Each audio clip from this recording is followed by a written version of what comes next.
Have you ever been told that you're too sensitive, or maybe that you've been told that you're an empath and you're not quite sure what that means? Perfect. Today I'm going to explore the differences between highly sensitive people, or HSPs, and empaths. So let's dive in. But first, if you would like this video and subscribe to my channel for all things elevating your mind, body, and spirit, and feel good while doing it, I would appreciate that. Now, there's some overlap between HSPs and empaths, but there are also some key differences. Let's talk about highly sensitive people, or HSPs, first. These are the folks who have a heightened sensitivity to sensory stimuli, like loud noises, bright lights, strong smells, that type of thing. And HSPs may also be more easily overwhelmed by their emotions or the emotions of others. Now, empaths are individuals who can also have heightened sensitivity to external stimulus and not only feel the emotions of others, but they also absorb the emotions as if they were their own.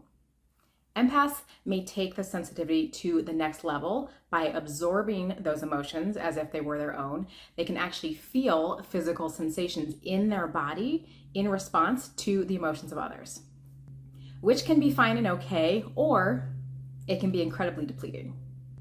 A highly sensitive person may also feel overwhelmed by the emotions of others, but they may not necessarily absorb those emotions in the same way an empath would.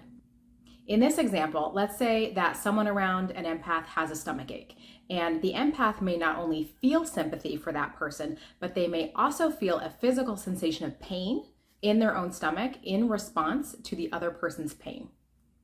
Another important distinction between HSPs and empaths is their approach to self-care. And it's important to note that both HSPs and empaths can benefit from practices like meditation, mindfulness, alone time to recharge their batteries, and self-compassion to help manage their sensitivity and maintain emotional balance.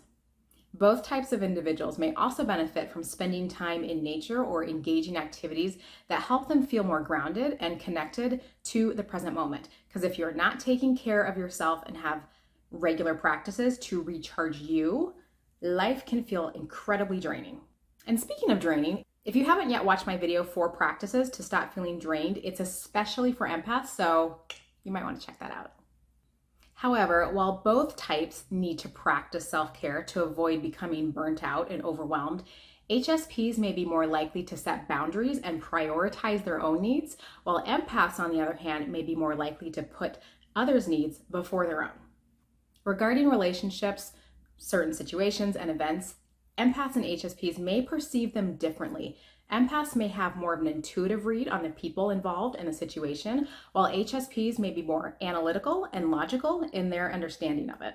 Finally, one of the biggest distinctions worth noting between empaths and HSPs is that empaths have a stronger connection to the spiritual, the divine, or the metaphysical realm, while HSPs may be more grounded in the physical 3D world.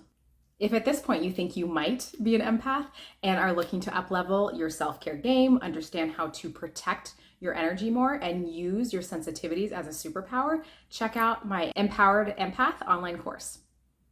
So to wrap it up, while there are some similarities between sensitive people and empaths, there are also some important differences in what distinguish the two. It is important to note that not all highly sensitive people are empaths, and not all empaths are highly sensitive people. Both traits can exist on a spectrum within some individuals, and some characteristics are stronger than others.